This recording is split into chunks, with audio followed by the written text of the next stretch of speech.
Hey guys, welcome back to Ultimate Ass and Ass. I hope you've been having a great week.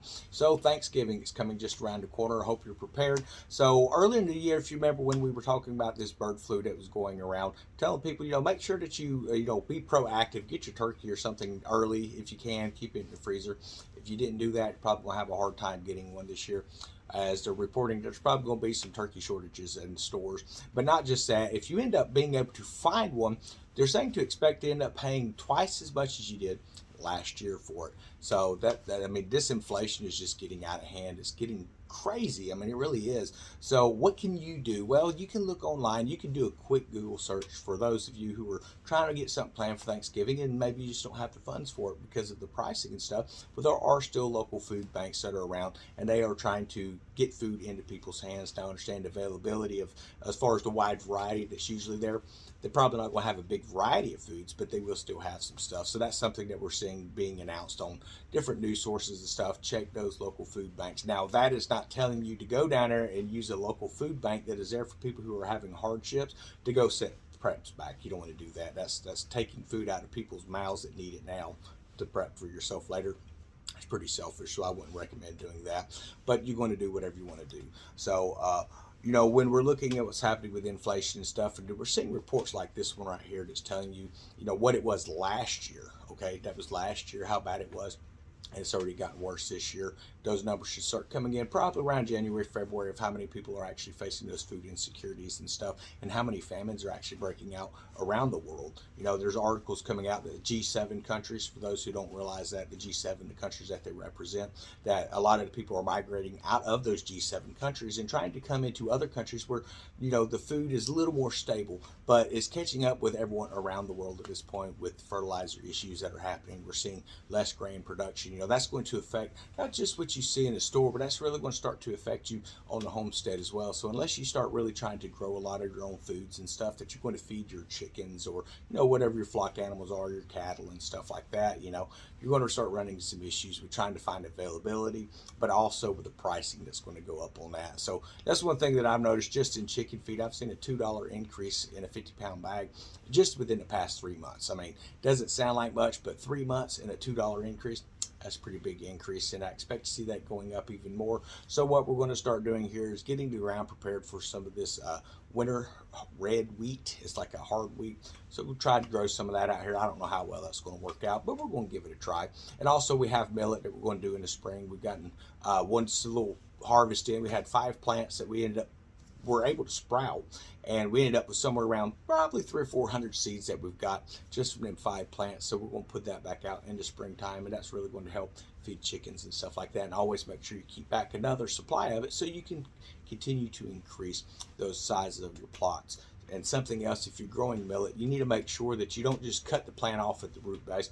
You want to just clip those heads and store the seeds back and then allow it to do that second production. If you get it in the ground early enough, you can actually get 3 harvests off of it down here in the Florida area. So some things to think about.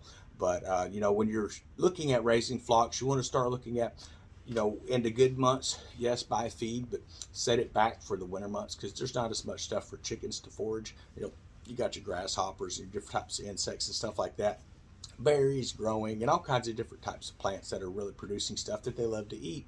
That's great in the spring and summertime, but when you come into the winter months, it gets colder and it kills out a lot of that stuff. And that's where those food supplies, which you've actually been stacking back, come into effect. That's one of the things when you start prepping and you start putting food back, don't just put food back for you, put food back for the animals and stuff that you're going to be giving care to, because if you have feed that's going to feed them, then what's going to end up happening is they're going to end up being able to feed you, whether it's egg source or even meat source. So that's one thing that went ahead this fall and got started with some more chickens. And we've got, let's see, 8 new ones that are coming in. So there's 3 that's out in the grow out pen, 5 in the brooder that should be ready to come out next week. And we're going to move all of those, that 8 total, we're going to move them to the larger coop in the back.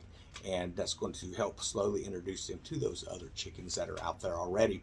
And we will release the hens in with the rooster that's there and go ahead and butcher out the roosters that are out of the hatch, because you're going to end up somewhere, they say around 50-50, hen or rooster. Sometimes you might end up with more roosters than hens, but hey, that's just more meat for you to put into your refrigerator or your freezers, into your crock pots and things like that. But from what it's looking like right now, I'm probably close to a 70% hen ratio, 30% roosters, just off of what was able to hatch out of those 8. I'm ending up somewhere, as of right now, unless things really start to change over the next few weeks, it's looking like we have 2, possibly 3 roosters, but the others are hens. So that would be nice to add 5 new hens over to our layers currently, because that's going to give us, around 10 eggs a day, which is going to be great as far as when summer and spring come around. We're going to be able to get more stuff stocked back for next winter as well. But also, it kind of gives you a trade margin as well, so you can actually hatch out some more chickens. You're going to be able to get those brooders full rather than just 3 and 5 at a time. Just load an incubator up with a dozen eggs, hatch them out, and then you can start doing trade around with your local preppers as well, trading off some of those chicks and stuff for stuff that maybe you can't grow in your area, or maybe you just don't have the room to produce it, but you can trade off some of that stuff. And same thing with fruits, vegetables, and stuff. If you got a lot of fruit trees, I'm sure there's a lot of people that like to trade off some vegetables with you, or just any kind of item that you can think of. So when we're looking at what's happening in the world today, we're telling you, the food insecurity is getting worse. I know that when we say that, there's always the 1 or 2 comments. There's, oh, well, we've got plenty of food in the area. We'll definitely post up the area where you're living at, as far as like your state and stuff. That way we can get that to DeSantis. That way he can go ahead and send all these illegals that are coming up across the border to your state, rather than the hitting states already dealing with shortages. So, that's just the way I look at it, and then there's a lot of people that have this disconnect. They think that, they're the average family and the average income of America, but understand the middle class is gone. It's on its way out. People need to realize that. That's what all the different types of laws and, different tax codes and all that kind of mess they've been passing up here the last couple of years is to eliminate the middle class, because they either want you where you're with the elite, or you are going to have to rely on the government for everything. They don't like self-reliance, because self-reliance gives you some options in life, and they don't want you to have those options. And that's the truth of it. For those who might have seen the report that come out when the Three Stooges got up there today, and they were talking about how they're going to start this legal proceeding against Trump and all this stuff. Of course, it's right after a period where Trump has just announced he's going to be running for president in 2024. So they got to come out with something. Just throw some more monkey wrenches in there. And then of course there's all the people that go, oh well, yeah, this is the time we're going to get him this time. They've been saying that for the past 6 years, and nothing has happened yet. So just like nothing happened to Hillary Clinton when she was breaking law, just like nothing has happened to Joe Biden up there getting 10% underhanded deals with countries that are hating America, hating Americans, and things like that. He still gets his percentage off of it. Nothing happens to the elite. You need to realize there's 2 different sets of laws. There's a law for those that have, and then there's laws for those that have not. And if you're in the have-not group, like most of us in America are, hey, guess what?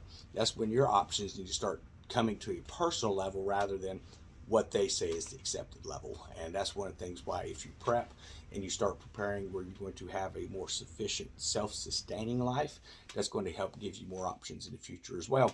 But also something you want to look at is like what happened over in Oregon recently. I believe it was HR 117 was the law that they passed, where they come in and say, oh, anything that holds more than, I think it's 5 rounds considered a high capacity assault weapon. So you have like old lever actions and things like that. They could hold 8 to 12 rounds depending on the caliber. And they're now calling that an assault rifle. We're talking something from like the early 1900s, not even 1920, like 1901, 1910. They're now calling those assault weapons. So that's what it has always been about, is reducing the high capacity. Why? Because it tells you somewhere down the road they are planning to enact things that's going to completely tick the American people off, and they don't want them to be able to have options and stuff to defend themselves against the tyranny that's coming. And that's what you need to realize, and that's what you need to understand. And now I know that's not what a lot of people want to hear. That a lot of people want to hear that in 2024 Trump will be reelected. I don't foresee that personally. The reason I say that is we've seen a lot of stuff, a lot of predictions, and we get a lot of comments and watching a lot of different stuff. And just when you think that the majority of the people are like, yeah, we're tired of what's happening in our country now, it'd be darned if it don't turn around where the vote ends up going back even higher the next time for the ones that are destroying this country. So either people are just really that dumb, which I wouldn't put past them, or there's something up. There's something going on with that. So, like I say, don't count on any one person being voted in to fix the problems. When you put your faith in man, you're going to be let down. Now, if you put your faith in the Lord, you're not going to get let down. In fact, you're going to end up finding out that you have more than enough and you're able to sustain yourself, and you're going to be sustained through that faith as well, guys. But, you know, get as much food as you can. You know, with the prices going up, I understand you're not going to buy a whole lot. So, you know, like we said in the past, get beans if nothing else. Get some dry beans. At least that's affordable now. That's going to give you something to eat. Eventually, you'll get tired of eating beans. But hey, you know what? I would rather be tired of eating beans and have something in my stomach rather than, you know, starving out there like in North Korea, grabbing handfuls of grass just so you don't feel hunger pains. Now, I understand if you're eating handfuls of grass, you're getting no nutrition at all. You're just putting something in your stomach just to fill her, to help keep you from feeling hungry all the time. And then that causes intestinal issues and stuff later on too. So something to be aware of. Now, I don't know how it is in North Korea, but down here, you don't want to be going to a park and eating grass because you never know what dogs come by and, you know, sprinkled it down or crapped on it or whatever. You know, you don't really know what's happened to it. Now over there in North Korea, I don't know if they have a lot of those issues and stuff over there. I think most of their dogs end up in crock pots. At least that's what a friend of mine who actually was in the military and he served some time on a base down in South Korea. He said that's what they always accused North Korea of. So I don't know. I have no idea. But if you get hungry enough, you know, would you eat a dog? I think most people would. Now, would you eat your pet at home? I wouldn't, but that's, you know, but then again, if you get hungry, you know, would you rather go outside and eat your earthworm or eat your dog? You know, it's going to be up to you to decide that. But I think right now, the main thing, that's a little humor, people. I'm not telling you to start fattening your dog up for Thanksgiving. Don't do that. Don't do Fido that way. But, you know, get food, get as much as you can, get stuff stockpiled, but start looking at sustainability as well. And if you're in the city area, you know, maybe you need to start looking at family members and stuff and pulling together and figuring out something for the future because to just sit back and say, well, I have no options because I live in the city.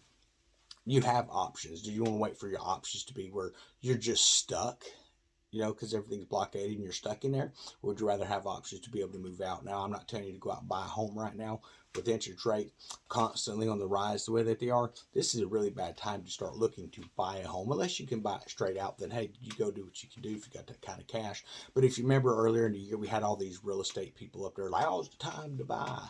And everyone that had any common sense is saying, no, it's not. The housing bubbles, you know, it's inflated. It's fixing to burst. It's fixing to really get jacked up. Inflation's going through the roof every month. And of course, oh no, they were professional real estate, you know, agents. They was in their 20s, so they know nothing about the housing market. They just told what, you know, sell the house, get a commission. That's all they're worried about. So now it's a great time to buy. And a lot of people bought at the beginning of the pandemic. Now they're kind of screwed because they had an adjustable rate, an interest rate that depends on what the market's doing. And with the Fed continually increasing interest rates, they went from paying, you know, $700 a month on a house payment to almost $1,400 a month for their homes now. You know, stuff has doubled up in price. So that's why I said now is not the best time to buy, but maybe you find something in the country to rent. That could be something. Look at rural areas. If you have family in rural communities and they have a farm or something, might be time to start helping them out. Now, I'm not saying just quit your job and move in and milk off of them. You want to be able to maintain where you're contributing. You don't want to be a burden. So, the main thing, find a way to contribute to your communities, guys. Everyone have a wonderful day. We're going to hop off here.